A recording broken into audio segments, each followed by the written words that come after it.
Hey guys, you're listening to another episode of You're Human, and I'm Dakota Meyer. This is episode 22. Man, Knives, I never thought we'd make it here. Why not? You know, I just figured we'd do a couple. They say if you make it to episode 18, you're in the 1% of podcasts that make it all the way. Really? Yeah, so we've already passed that. We're going all the way. We're going all the way. Yes, sir. Wait a minute, Knives. Not like that. No, like we're that. not going all the way. So if you're listening to, if it's the first time you're tuning in to the You're Human podcast, it is the Callin Show with no filters where nothing's off the table. And we are all here to leave better than we came. That's the goal, right? Life's simple. Doesn't mean it's easy. If you want to call in, it's 512-523-5609. Lines will be open in just a minute. I know Knives said he's got some good questions. So we're going to start that off. And you know what? We always want your feedback. You know, that's one thing I'll tell you. I get on there, I read all the comments. Wish I could comment back to everything. But like, we want your feedback. What do you think? What would make the show better? What would you like to see more of? What would you like to see less of? All that. Yeah, you know, look, this is all about starting the conversation. You know, I feel that, you know, when I started this podcast, I called Knives up and I was like, hey man, like, of all the people I know, you're the only dude that I know that's capable of doing this. I had asked a few other people about doing a call-in show, and I guess you know, obviously I'm an idiot, but the call-in aspect scared everybody off before Knives. They're like, oh, you're not going to get good audio, or it's going to be this, or it's going to be that. And, you know, the challenge of this and that and whatever, right? Excuses. And I called Knives up and I was like, hey man, like, you want to put the band back together, right? Like, you know, you're the only guy that I know that is not scared of the challenge and will figure anything out. And here we are, you know, episode 22 rolling. I feel like it's awesome. You know, people call in all the time and, you know, just trying to get it 1% better every single time. Think about that, Knives. If we got 1% better every episode, we'd already be 22% better. I think we're way over 22%. 100%. But I'm saying, like, even if that was the minimum. That's true. Right? That's a hard fact. So what, Knives, what kind of questions we got? You said you were going to run a 100-mile race in December. Mm-hmm. What is your why going into that race? I hate running. You know, so I'm running a race out at, golly, my ear's itching. I'm running a race. I think it's called the Boca, maybe. So the 100-mile race, I'm pulling it up here right now. If any of y'all are listening and want to come run it, you should. It's the Brazos Bend. So it's actually December 2nd and 3rd. Brazos Bend. It's out near College Station. Going to be running that. It's a 100-miler. I hate running. And so I feel like it's a mental weakness for me. So I feel like, you know, maybe after I run 100 miles, I won't hate running anymore. Talk about your way of life. How do you define it? How do you live up to it? What's the blueprint? My way of life. You know, honestly, I just had to really figure out who I am, right? Before you can go build a house, you have to have a blueprint, you know, like majority of people don't build houses or invest their money or their time or any of that without having a plan, right? I mean, you start a business, you have a business plan. You build a house, you get in your car to drive, you have a destination. Majority of people do, right? You get on an airplane, you know where you're going to land. And so kind of the same thing in life, right? Like, I have embraced what I'm good at, you know? I've embraced the mixture between what I'm good at, what I enjoy, what value I bring to the table. And I've kind of just started to hone in on that instead of having, you know, in the degrees of everything around us, instead of being 360 degrees and being good at everything or decent at everything, you know, I just want to focus on if I can just be really badass or the best at 1 degree of that circle, that's what I want to do, right? And so a lot of that comes down with defining that, testing it, challenging it more than anything. And so, my way of life is to add value and to, as Sarah always says, if you have the ability to do good, you should do good. And so to be able to find my little spot at the table, to be able to provide some good, right? I have a question for you. What questions would you ask yourself to discover your authentic self? What am I good at, right? Like, what do I enjoy doing? What, before you can really hone in on exactly what you are good at, you have to decide what you're not good at. Did you answer it? Hey, it's Dakota with Your Human Podcast. Hey, Dakota, what's up, man? It's Frank here. What's up? Hey, I said I called you. Hell yeah, man. I'm proud. Just one last question for you. Just wondering, we talked last time about how you were awarded the nation's honor, the highest honor. And but now, after, we got through that, I was just wondering, like, if you were to accomplish everything that you ever wanted, Yeah. what would that be, like, defined as? Man, help us. I'm going to change the world. Nice. Change the world. I'm Change the going to make it a better place, right? Like, I'm going to remind people how great they are. I am going to make people, I'm going to show people the good over the bad. I'm going to change this whole wave of negativity we have right now. I am going to find a way to change it. Forever and ever, right? Forever. I feel you on that, man. What are you doing today? What's that? What are you doing today? I was just waking up. I was getting ready to get some breakfast going. And just waking up? Where are you at, bro? You in Hawaii? Okay. I stayed up until like pretty late yesterday. And doing what? I mean, I feel so shamed right now because, like, I know you wake up at 3. I'm like Washington D.C. time. Oh, so it's all right. I mean, it ain't as bad. I mean, you woke up at about 9 o'clock, right? No, actually, I was up earlier. I guess I just took a nap. I mean, like, but I usually stay up until like 6 a.m. That's kind of. To do what? Like, I'm going to bed when you're waking up, dude. What are you doing until 6 a.m.? All the time, huh? What are you doing till 6 a.m., bro? Playing guitar. I'm trying to be the best guitarist who ever lived. Hell yeah, man. Well, you didn't tell me that. You didn't tell me you were getting some work in. Yeah, man. I practice at least 8 hours a day. Man, that's awesome. What's your favorite song to play? There's this song by the Beatles called Lovely Rita, and I think it's like so complicated that it just gets me worked up, and I just kind of, you hammer down on it? Everything about that song. Hell yeah. You just hammer down on it? Yeah, I just play along with other artists, and I make my own music every once in a while, but I like just practicing a lot and just trying to get my chops up. Hell yeah, bro. Well, keep hammering down and don't back off that goal of the best guitarist ever.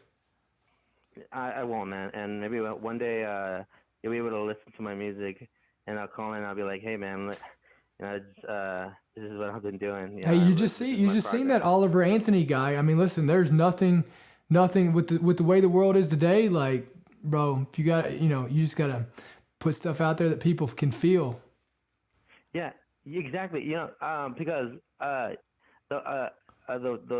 kind of feel that I'm trying to put out is that I've been through some experiences myself in my life. Hell yeah. And I want to be able to relay that that life story through the notes that I've been playing. Hell yeah, man. I feel like you do with On the Dash. And, that's right. And Your Human Podcast. We're all just artists in the world of canvas.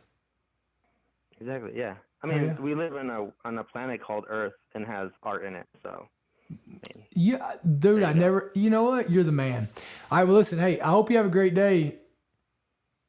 All right, yeah, you too. Have a nice week too, by the way. You too, brother. Thanks for calling in. Bye-bye. See you. What an awesome guy. Awesome dude. Return caller too. So up there hammering down. What did he say? He's getting some. I don't know what the guitar language is. I actually don't either. I'm a noob when it comes to guitars. But he was up there. I mean, I bet he's hammering down. I just picture him just cranking it out. You know what I mean? That sounds weird. Like I get on like Guitar Hero. Yeah. You know? Yes, sir. Like that's about as good as I get. Same here. I have a question for you. How do you get out of your own head and start getting after it? How do I get out of my own head and start getting after it? Well, what I do is I just start challenging my own thoughts, right? So, you know, when it really comes down to what you use as your measurable for hits and misses, right? Like every decision we make, every action we take is either a hit or a miss. And if you're not tracking it that way, then, you know, you're not living consciously, right? Like, and you really just don't give a shit. So, you know, to me, like being able to know and make sure that I'm dialed in on what I'm trying to hit, knowing that, and then, you know, getting out of my own head just comes down to me at those points, trusting. Have you ever felt like you're driving sometimes and you're like, man, I think I'm lost because I've never been here before? And then what do? Like, do you just ignore your map, or do you just go look at your map on your phone and just trust that your map's taking you there? Right? Same thing in life. You know, you got to have a fucking map. You got to know where you're going, and you got, you know, in the times that you think that you're scared or you're not going the right way or anything like that, you got to trust that the map that you put out was still in line. Got a question here from YouTube. I got PTSD. It's hitting me like a truck. I've been out for 10 years now and thought it was good. Feels like a gorilla sitting on my chest with tinnitus and it's screaming. I'm forgetting where I'm at. What does your PTSD feel like? I honestly don't think I have PTSD anymore. I don't know. Like, I don't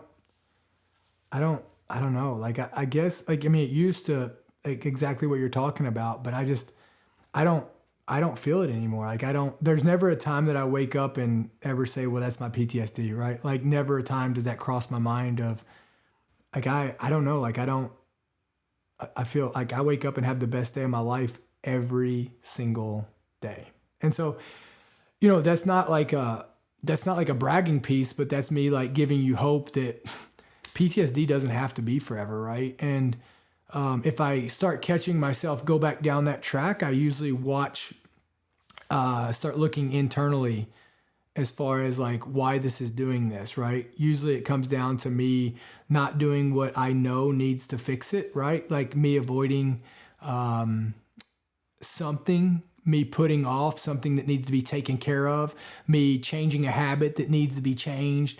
You know, like I believe that everything in life it's like math. Everything adds up. And if it doesn't add up, then you don't have the right numbers. That's powerful. Who are 3 people? Oops, got a call. Hey, what's going on? It's Dakota with Your Human Podcast. Wow, I actually got through. Hey, Dakota, nice to finally talk to you. What's up, man? How you doing, brother? Good, bro. How are you? I'm good, man. My name's Donnie. I'm from Youngstown, Ohio. Hell yeah. How are you doing? Good, good. What are you into today? Oh, nothing. I just got off of work, actually. I am a corrections officer. I was previously Army infantry. Hell yeah, bro. Been going after it for about 7 years now. Hell yeah. How's that correction officer, man? You guys are some hard dudes. I tell you what, man. I actually got into it based off of my wife's uncle. He was the one that talked me into initially taking the job and everything. But I tell you what, man, I love it. Like, I hear you talking about being a firefighter and stuff like that, and I'm glad that's fulfilling. But, man, I enjoy what I do, man. You do? I do. Is it crazy? Is it as crazy as these shows make it? So it's not exactly like what you see on TV. It's more or less, I mean, you have crazy days, but there are days where also you do not. It's kind of like the military. Yeah. You know, like when you were deployed and all that, like some days you get paid to do nothing, and some days shit just hits the fan. And do these guys fuck with you a lot? It just depends, man. Sometimes I work at a maximum security. I work at like the highest security prison in the state of Ohio. So they're locked down 23-1, but it just all depends, man. If you go in and you're firm, fair, consistent, and you're the same person every day, just like like the military really helped me like Yeah. transition into it because you learn how to be a leader. You know what I mean? Like you, especially like how people look up to you and how you talk to people and treat them. They treat you. They kind of like mirror that. You know what I mean? Yep. Yeah. Like they're obviously going to test you, right? But like they're, look. When you're new. Yeah. When you're new, right? But it's almost like what like think about some of the kind of the NCOs and the leadership you had. There's some dudes that you got behind, and there's some dudes that you couldn't stand. It's the same thing as being a correction officer. Like if you're the same way every day and you do your job, you're about your business, you could leave every day, no problem. That's awesome. That's badass. Yeah. Yeah. Cool, man. So where you in Texas right now? Yes, sir. Austin, Texas. The coolest place on earth right now. Yeah. I actually, I've been following you for a long time. I read your book kind of like before anybody really was talking about you and before you got, I believe it came out before the Medal of Honor, didn't it? No, it came out after, but like pretty quick after, yeah. Yeah, so I read it like right when it first came out, and yeah, I've kind of just been following you for a long time, and everything you're doing, man, it's good shit for real. Like this is a great platform for people to reach out to you and talk to you, and I know how much you talk about it means to you, so yeah, man, definitely.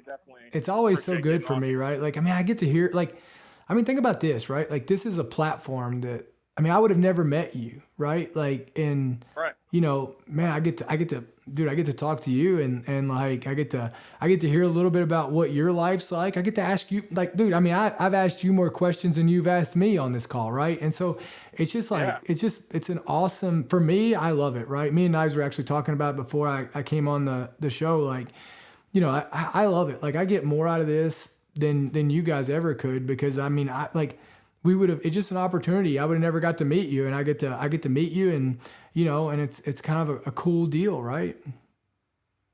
Definitely. And actually, I just listened to your podcast the other day. What's the name of it? You were on that dude's show? Joe, are you talking about Joe Rogan, or are you talking about Jocko? No, neither one. It just came out a few days ago. Here, I can look it up real quick. Oh gosh, it that's scary. Courage and Sacrifice. Oh yeah. Data Center Revolution. Yeah, with Kirk O'Fell. Yeah, that was excellent, man. I think that was probably out of your Jocko one, the Joe Rogan, all that. I think that was truthfully probably the best one. If anybody hasn't checked that out, I'd definitely recommend it. Hell yeah, man. Kirk is such a good guy, right? Like he's a submariner. I don't know how the hell you say it, but just a really good guy. He's got he's passionate about veterans, right? So just an awesome guy. And I bring him over to my gym and beat his ass all the time, So do you ever get down to Austin? I've actually been to Houston. I've never been to Austin. I would love to take the trip though. Well, listen, man, you ever get down here, you better swing by and we'll get a little sweat sesh in together. I would absolutely love that. And I was actually going to ask you also, Are you going to be up this way, Northeast Ohio at all?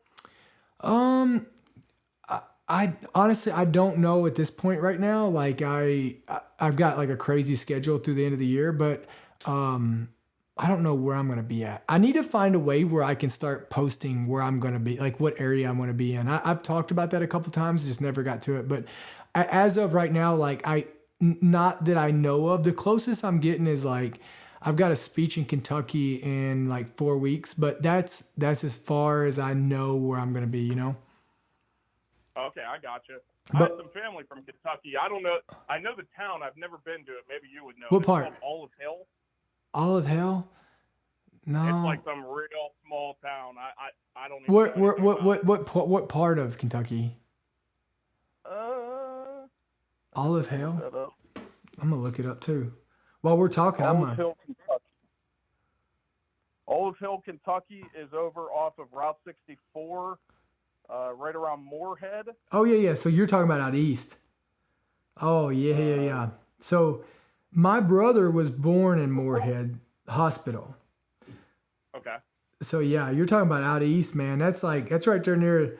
If you went south a little bit, you'd get into the Hatfields and McCoys. Wow. Yeah, I know exactly where that's at. Well, that's cool, man. Well, I appreciate you calling in, brother. Like, it's good to meet you. Dakota, thank you. It was so nice meeting you as well. Hopefully I get to talk to you again. Hell yeah, brother. I hope so. I hope you have a great day. Hey, and be careful, all right? Hey, you do the same, brother. You're out there saving lives and doing great stuff. Hell yeah, Take it brother. easy, bro. See you, man. All right. Yep. What an awesome guy, Knives. You know what I mean? Cool dude for sure. Glad he gave us a call. We're doing things a little different. It's on a Sunday instead of a Tuesday, so we're seeing a different crowd, I think. Yeah. We're getting. You know who I've been missing though? Our trucker friend. Yeah. Hopefully this is him. Hey, it's Dakota with the Your Human podcast. Hey, how's it going? Good. How are you? Good. I'm calling from Fort Worth, Texas. I just have a couple questions for you. Hell yeah. I'll be in Fort Worth tonight. Oh, sweet. Good deal, man. That's awesome. What's going on? Well, I just wanted to ask you, when are you going to run for political office? Man, you know what? You just had to do that. Man, as of right now, like, if I thought that I would be able to have an impact, I would do it. But I don't know. You know what I mean? Like, I don't know that it would. I don't know that I'd be able to make the change that I want to make. And I feel like right now, like, people need hope. And I think that I can do that without stepping into the political arena. Does that make sense? Yeah, I understand. I mean, understand what you're saying. Because the problem is like to really influence change, you'd have to go for a big position, right? And, you ain't gonna make no change as a senator or a congressman right now until you're years in. And so it's just, man, I don't know. I want to do it. I would love to do it to go up there and fight for what's right. But I mean, gosh, it takes a team. It doesn't, you know what I mean? And I don't know. I mean, it's not even, Congress against Senate. It's not even, it's Republicans against Republicans, Democrats against Democrats, right? I mean, it's just crazy right now. It's a mess right now. It's a real mess. Well, look, if you ever decide to do it, then hopefully you can get the right connections to help you out. Yeah. And I hope that if you do get elected, you don't, become a sellout or anything like that, which I'm sure you won't be. But no chance. Listen, there's only one thing I know. There's only one thing I know, and that's to be me. Yeah, that's awesome, man. We need more people like that, and more than ever right now. Well, I appreciate that. But anyway, man. thanks for answering that question. My other question is, they're building the Medal of Honor deal here in I think it's Arlington there by the Dallas Cowboys deal. Or do you have any, were you in on any of that, or what do you know about that? Yeah, I mean, I've heard a lot about it. I get updates from the project manager we get an email, I think weekly. I'm not into it, right? I'll tell you why. People can hate me or not over it. I don't do anything or stand for anything when it comes for that unless it helps and benefits and represents all veterans. I'm just not supportive of any of that, right? I have never, and I will never, ever support or push or use the Medal of Honor to do anything to just benefit me. Like, if I have to use it and I can use it, I'll use it to benefit and help all veterans. And I just, when it comes down to the millions of dollars that are going into places like that, I just don't feel great about it, because I feel like that money could be used to help homeless veterans out there, veterans that can't pay their bills right now, veterans that need jobs. And I just feel like it could be used a lot better to that than to just recognize Medal of Honor recipients. Yeah, absolutely. I was just looking at something on Facebook, and they were talking about the Navajo code talkers, if they were needing an extra $50 million or something for their museum, which, hey, a museum is great, but it's like $50 million, that could go a long ways to help, a lot of veterans and all that stuff. So yeah, and that's my place, right? Like, it's not a popular opinion, right? Like, I get heat off of it and all this, but man, like, the only difference in me and anybody else that served is the opportunity that was put in front of them, right? And yeah, if I can't use what I've got to do good for all, then Like, how am I any different than a politician if I'm just doing shit that's good for me? Right. Yeah. There's too much bureaucracy and corruption right now, and it's really sad. But hopefully things will get better. It's going to come around. It's going to be good, man. We got to start. We got to start in our hometowns and cities and work our way back out and do things right. We got. But anyways, we got to start with ourselves. Yeah, absolutely. We got to better ourselves and our families and friends. And yes. All that stuff. So. Yes, sir. All right, man. Well, thank you very much. It was an honor to talk to you, and I hope the best for you. Thank you. Thank you so much for calling in, man. I really appreciate you. I hope you have a great day. You too. Thank you. See you, buddy. What a good guy. Cool dude. I got a question for you. Who are 3 people you look up to and why? I look up to Jared Johnson, right? I mean, he's a hard dude. I just have so many people, right? Like, I couldn't narrow it into 3. A real close friend, Admiral McRaven. The guy's wisdom and his thought and his intelligence and his perspective is just so unique, right? And it's so thought out. It's not reactive. Just an awesome guy, right? I go down, I have tons of them. I have literally and that's the one thing that I've been able to do my whole life is I've been able to be surrounded by people way better than me. And therefore I've never had an opportunity to fail because anywhere I've looked, I've been able to see right. And you know what I mean? And so I'm just so fortunate in that way. So like there's a lot of them, right? I mean, Governor Perry, Marcus Luttrell, Morgan Luttrell, there's just so many good people out there to just, honestly, I couldn't put it into 3 because, and I guess maybe this is a first world problem, but I'm just surrounded by, so many good people. On that note, how do we surround ourselves by so many good people? You have to be a good person, right? Like, it's not about, you don't have to know everything they know, but you have to have the basic building blocks, right? And so nobody wants to be around people who are just takers, right? Like, you have to be able to find a way to add value. And, all of it's very, the better you get, like it's kind of like a shell on a I think it's crabs. I think crabs outgrow their shells. But like, the more you grow and the better you get, people either stay alongside you and they grow with you, or you outgrow them. But you have to always identify that, because as soon as you outgrow the circle that you're in, you have to go find that new circle, and you have to always be, keeping that circle better than you so that you can keep growing and keep following. And because if you don't, then what'll happen is you'll have a circle that you're the best everywhere you look. And that's when you stop growing and you stop getting better and you stop finding challenges. And what'll happen is that'll turn to internally on you. And, we all need to be challenged. I believe that everyone on the face of the planet wants to be needed. They want to be valued. They want to provide some type of value. And then they all want to be challenged and to grow. And I just think that, if they can't find positive challenges, then they find negative challenges, right? And so, the more that we can create our own challenges that make sense to the person that we want to be, you're going to have challenges no matter what. Like, no matter what, you're going to have challenges.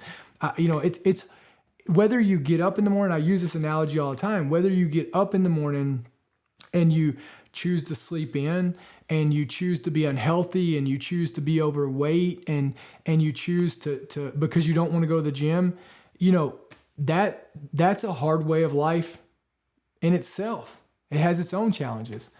If you choose to get up in the morning and you choose to go to the gym instead of laying in bed, and you choose to go work out and do something that's healthy for you, that's a challenge, and it's hard as well, right? Both are hard, but which one's going to get you the results that you want? And so you have to you can either choose your heart, or your heart's going to choose you. And so I just believe in choosing my heart, and the more hard things I can do, the better that I know that I'm going to grow and be better from it, right? There is no growth without challenges and struggle. Like there just isn't. Nowhere in the history of growth or people getting better do you hear them saying, well, it was just given to me and it was easy. Absolutely not, right? We all know those kids who just got money handed to them and they just turned into pieces of shit, right? It's because there was no struggle. There was no struggle and because where there's struggle, there's worth, right? Like where there's struggle, there's worth, right? When you go into the gym and you see how much pain and how much struggle it takes to burn 500 calories, you think about drinking those 2 fucking Cokes the rest of the day, right? You think about what work it took to get rid of that, right? And so, I just think that we all have to choose our own struggle and put those challenges in front of ourselves in order for us to continue to grow. Well said. Got a question from Courtney. My career ended so soon, only did 5 years, got out as sergeant, but the dream was 20 plus years. I don't fit in as a civilian. It's been 8 years since getting out. It's heartbreaking and was out of my control. How do you handle grief and loss associated specifically with the military? Is there anything else you wish you could have done? Well, you have to, Courtney, great question. And I see veterans struggle with this all the time. You have to, before you can become where you're at, you have to let go of where you were. Right? Like it was hard the first day that you didn't have to, like the first day you went from middle school to high school. It was hard the first day you didn't fit in when you didn't fit in the first day you went to high school. You didn't fit in the first day you went to the military. You didn't fit in. But you would have never fit in if you tried to continue to be a civilian and be in the military. Now that you're out, you have to take pride and want to fit into being civilians, right? Like veterans aren't that much different than civilians. They're just civilians that chose to serve, right? Like it's like the difference between the Army and the Marines and everything else, right? We of all people are more adaptable than anybody. We should be. And so what I would tell you is if you take the same pride in becoming and being a civilian that you took in being in the military, don't let 5 years of your life define the next 45, 55, however old you are, 75, hopefully, 65. Don't let those 5 years hold you back from being great at what's going to be the majority of your time. And so that's what, I always hear the term, once a Marine, always a Marine. Well, that works out until you get out of the Marine Corps and you're trying to be a Marine living in the civilian world. Of course you don't fit in. It doesn't fucking work. Once a Marine, now I'm a civilian and I take the same pride and oath. And I mean, look, I didn't want to get out of the Marine Corps either. I didn't plan on getting out. I planned doing 22. But that's the hand I was dealt. And all I can do is I can look at things as obstacles or I can look at them as opportunities and I can take advantage of those opportunities. I can work with opportunities. An opportunity is no different than an obstacle, just the view that I'm going to have at it, right? Just the different mindset I'm going to use to navigate it. Both are going to have to be navigated. And so what I would tell you is the first step is you do fit in. The only thing about you that is different than every other civilian you meet is that you're a veteran, period. You're still a female. You still live in a community. You still love this country. You still want to work hard, right? There's more to relate to civilians with than there is to not relate to them with, but you have to be willing to not let veteran be your identity. It can only be a subtitle to the person that you are. You're Courtney. You're not a veteran. You're Courtney. Courtney is a veteran, but you're not a veteran. You're Courtney. That's powerful stuff, man. But great question. Great. I dealt with that for a long time, and that's what I wish somebody would have said to me. Great question, and it came from Facebook, so shout out to that. Hell yeah. What has been your proudest moment of your life? What has that been so far? I know it's a big one. Man, just getting, I'll tell you, I looked at a picture of the other day. Lauren had us go take family pictures, which you could imagine how happy I was about that. But man, I looked at that afterwards and seeing how happy everybody was in that photo, and that's probably one of the proudest moments of my life. Is like, you know, it ain't perfect, but man, look at what we've got right now. That's brilliant. Got a missed call during that because I wanted to make sure we got that. Let's call back. We're calling them now. We're calling them. It's been a while.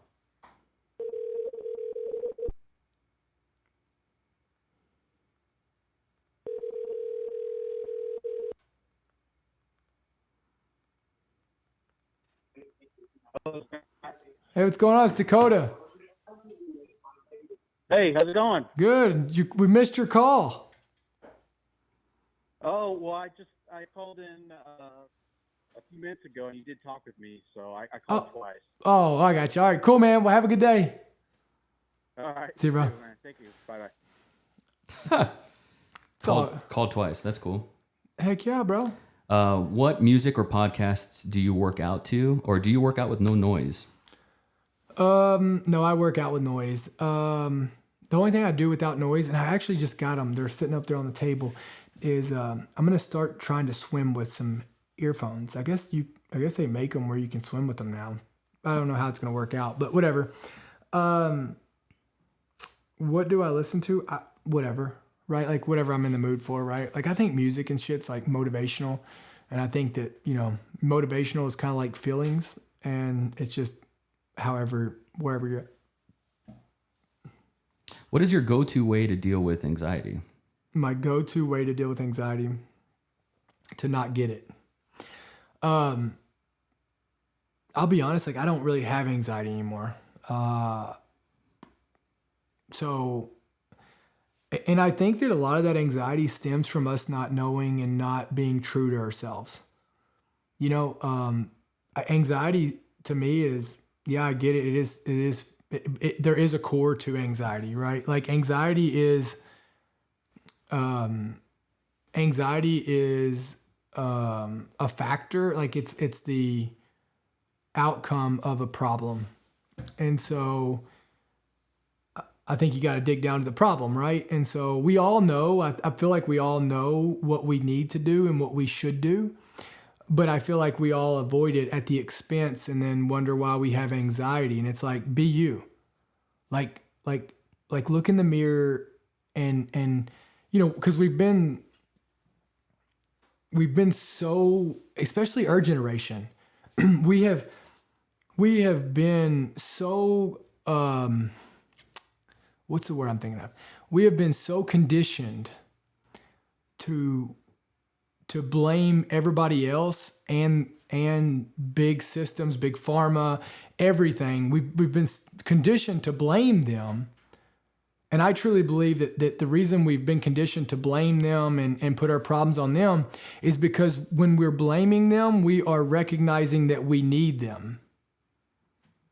And if we need them, then it's kind of like a drug dealer, right? And so I just think like for anxiety, you know, look, like the basics, right? If you're taking in 900 milligrams of caffeine a day or 600 and you have anxiety, well, that could be part of it. If you're eating a shit ton of sugar, that could be part of it. If you're not sleeping for 8 hours, that could be part of it, right? Like there's all, if you're not drinking a gallon of water a day, that could be part of it. If you're not exercising, that could be part of it, right? And I just think that like we've got to make sure that we do the check marks, that we're doing what our part in this to fix this problem before we start going and needing others to fix it, right? So like if you are in a terrible marriage, do something about it, right? If everything around you is chaotic, well, that could be part of your anxiety. So you need to fix it, right? But so many times we are so willing to live with the problem we have because of the fear of the problem that we might have. You know, it's like, look, you already, like, how much worse is your anxiety going to get? I mean, you know, you might as well at least, I live by the motto of, either make it better or make it worse, but shit, don't stay in the same place that you don't want to be. Got someone from YouTube saying humans didn't evolve to sit in the house all day. That'll make you crazy. I mean, absolutely, right? Like if you're not exercising, if you're not out doing shit, most people with anxiety are fucking bored. Jacob from Facebook says, I read your book, Into the Fire. It's a great book. Another example how the government screws over our wonderful military. It made me angry, then sad. I will admit that I cried. Now I'm happy to know that you're doing well and still fighting for your brothers and sisters. God bless you, brother. Yep.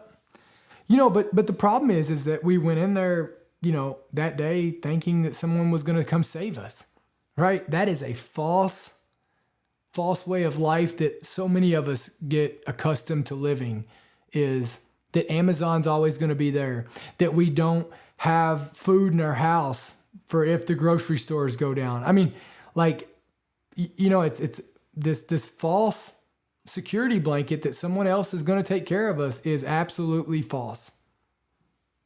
I think we may get a call here in a bit, but tips on not letting life get in the way of your goals. Well, know your goals, right? Like, go all in, as Nick Bear once told me. You know, I was telling Knives earlier, I wrote this down the other day, and I said that, you know, for me, going forward, because I want to level up, that 0% is the margin of error that I'm okay with going forward. 0%. Everything that's whether it's 1% or 5% in the margin is a miss. It's not a close hit. None of that. It's a fucking miss, right? Because that's how good I want to be. That's how great I want to fucking be. The difference between good and great is 0% of fucking margin of error. What drives your self-beliefs even when people are telling you that you're doing it wrong? I don't take advice from, like, here we go. Pause. Hey, what's going on? It's Dakota. It's Your Human Podcast. Dakota! What's going on, brother? What's up? Not much, man. Haven't talked to you in like 3 weeks, brother. I know. Where you at? Oh, man, been finishing the book that I'm writing, and I'm been, you know, with the kiddo. She's starting schools. And then I'm also, hold on a minute, I apologize. And also just been following you, man, and stalking you like I always do, you know. Hell yeah, man. Everything good? I'll make it quick for you, brother. I gotta get you on the show, and I want to get you in Missouri sometime, man, just to get you out here and get you out here and check out Missouri, man. I know you'd like it, and I'd love to just sit down and talk with you someday over dinner. Hell yeah, bro. Listen, if I can ever get out there, I'm all in. Yeah, I appreciate it, brother. I'll make it quick. I know you're a busy dude, and God bless you. I saw the events that you were doing and whatnot. Those were pretty cool. Yeah. My first question is, what was the most challenging of the events that you did for the fire competition? When I mean challenging, I don't mean hard. I mean like you were like, fuck, this sucks. Yeah, man. Like the whole run, you know, when you're on air, it's like the whole run is just, it's a mind fuck, right? Like, you know, your legs are screaming at you. Your energy system is just on overload. I mean, everything's in the red, right? And it's like, and you're just trying to push harder. And then, you know, like, for me, the hardest part is the tower. So the front half, we call the front half the tower. And so going up the tower, the hoist, and so like, that's the hardest part for me. Like I just trying to stay engaged up that. And, you know, there's a lot of technique to it. So, you know, for me, that's it, right? Like I'm really comfortable at going dark. So on the back half, it's just about going dark, right? Like, and if you notice on all my runs, both my runs, you know, once I hit that back half, like I can go as dark as I'm going to go, right? Like that's where I feel like, honestly, I feel the most comfortable, whenever I get to go dark, you know? Yeah, that actually makes a lot of sense. Says a lot about you too. Yeah. It says I'm a sociopath, doesn't it? I mean, hey man, I watch horror movies before I go to bed, brother. So I mean, what does that say about me? So, well, we're twins. Don't say that, Dakota. You know what I'm gonna say. I'm in the presence of greatness, bro. Yeah, right.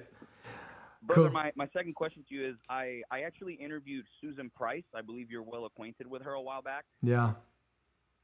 I wanted to ask you, and this is just a question that's been on my mind, man. Like, what is one of the things? The Marine Corps is always the type of corps that's like your reward is being a Marine. You know, Mm-hmm. that's always the thing with them. What do you feel? Do you feel like that always like is that something that's culturally good for them, or is that something that's gotten them like at where they are? Or do you feel like that's something that should change? What do you mean? So I'll explain it. I got a friend of mine who's re-enlisting, right? Yeah. I don't want to mention his name because he said not to mention his name, but he's a 5. He's picking up staff, Yeah. and one of the things when he was like, well, hey, listen, what is there any incentives? And his major was like, yeah, you get to be a Marine. And he's like, well, you know, I'm a dad. I have a master's. I have all this. Is there anything else? He's like, yeah, you get to be a Marine. And, you know, me coming from the Army, and this may sound ignorant. That's why I'm asking someone with more experience. It just seems like it's like a nice way to like backhandedly tell someone like, we don't really have anything, and the honor of being with us is it, which I get it too, but I don't really understand if that's something that long term, like culture wise from the military, like that can like continue to happen. Just tell people that. Did he re-enlist? He hasn't, man. He's listening to this right now. I just don't want to say his name. Yeah. So here's what I'll say, right? So I want to give you an example of when I joined. Mm-hmm. You know, when I joined in the height of the war was when they were doing, I mean, like you could get, so the Marine Corps out of all the branches was the only one that didn't offer you a sign-on bonus. Right? Like you could go to the Army and get a $10,000 sign-on bonus or whatever it was, National Guard, same thing. The Marine Corps never offered a sign-on bonus. Yeah. I got a pat on the back when I joined. I joined in 2008 and went to Iraq straight out of basic. So it's like, I kind of get it. Yeah. So my thing is this, but here's the thing. Why did I join the Marine Corps over the Army recruiter that offered me the money, right? And it was because I wanted the challenge and I wanted to be a Marine. I wanted to be the few, the proud, right? And look, you see this a lot. You see a lot of guys after their first or second enlistment that go and, go to the Army or they went contract. I mean, they've done this forever, right? I think that for the Marine Corps model, because they are the smallest, the Marine Corps isn't having a recruiting problem right now. No, the Marine Corps is the only branch in the past 2 years that have met standards. And I actually had another question about that, but I want to finish. So let me finish this one. But so I think, look, I think he should do what's best for his family, right? Like what's best for him. And look, if he needs more money, then and rightfully so, then 100% go to the Army. There's opportunities there. There's plenty of places to get jobs, right? Like, I support that 100%, right? But I also think that the Marine Corps' model, I think it works for it. You know what I mean? And like, but no matter what, like, I do, look, I don't think that anybody that serves or wears the nation's cloth or that has a badge on gets paid enough. So I'm not saying that. We could argue that all day. Yeah. Man. Like, that's the thing. It's such a hard debate. So I just think that like, and you know what, like, look, back in the day, like back during war times, I mean, you could get 20, 30, 40,000 for re-enlisting, right? Like, I mean, there were some big sign-on bonuses. So, I mean, I think it's the defense budget being cut right now. There's all these factors that are playing into this. And so I just think that, look, the time that's going on right now, what I would tell him to do is like, but here's what I would tell him not to do is do not re-enlist if he's not happy with everything else. And that was sort of the advice that I gave him. I was like, does this make you happy? He's like, I don't know. I'm like, yes, you do. You fucking know, bro. Stop playing this mind game with me where you know what the problem, it's like a mission. We know what the problem is. We know how we're going to solve it. Stop trying to add shit that's, non-essential to the mission just so you can try to like negotiate in your own mind. Because, oh, well, I want this and this. Because here's the thing. There's a lot of benefits with being in the military. And there's also like, a lot of benefits of being out of the military, right? I mean, look, it ain't cut and dry. I mean, look, he doesn't have to worry about health care. He doesn't have to worry about, you know what I mean? Like he gets a food allowance, I mean, housing, I mean, all this, right? So like there's a ton of benefits to being in the military. There's some of being, tons being out, right? It just depends on what's best for his family. But I think before he should say it's not good for him, he has to figure out what's going to be good for him. And see, and that brings me to my next point is I think the problem also is a lot of times, and I did this in the beginning, is we look at things from the perspective of what is it giving to me, right? Mm-hmm. Instead of what can I give to XYZ situation and what am I going to get out of this? And then what can I do with what I got out of that situation? Yeah, so because if we're always just hunting money, then it's like, well, just go get an OnlyFans. You know what I'm saying? Yeah, I mean, and that's the thing, right? Like, what do people value? It's their time, mm-hmm. It's their money, mm-hmm. right? And it's their purpose. Yeah. And so, yeah. And at the end of the day, you know that you need purpose, man. Well, you do, right? And so here's my thing. And I tell service members all the time this. If you're getting out of the Marine Corps or the military because of the bullshit and because you're tired of being told what to do and you're tired of like the bullshit, as they call it, right? Well, that is the dumbest reason ever, because you're going to get out and still deal with the same bullshit when you're a civilian, right? So, mm-hmm. if it comes down to money and he wants to make more money, then get out and go get a job that makes more money. But guess what? He's not going to have the same security of a 4-year contract. He's not going to have the same amount of time of being home with his family, probably. He's not going to have the same consistency. He's going to be a slave to the man because they're going to make sure they get their money's worth, right? If he wants purpose, then, and he doesn't believe in the purpose in the military, like it just depends on one of those 3 factors of which one's going to be the priority.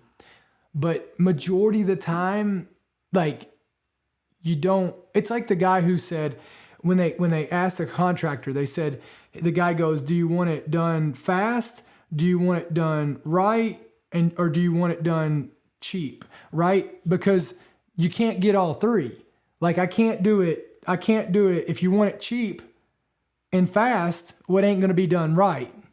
If you want it done right and fast, it ain't going to be cheap. You know what I mean? Like, so you're going to have to pick which one you're willing to let go.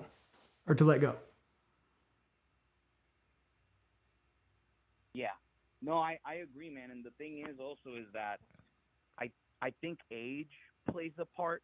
Oh, yeah. Because he's 29 and he's like, nah, man, I've done enough. I've done, X amount. And I'm like, listen, my man, like, you're making, how do I say this? A lot of times, Dakota, I think that a lot of people make a permanent decision based on a temporary feeling. And I think that's what the situation is right here, brother. Yeah. And look, and that's totally normal. Right. And look, I mean, he could be in a different place. And I tell people all the time, like, look, if you want to get out of the military, get out, right? Like the only thing more miserable than being in the military sometimes is being in there with people who don't want to be there.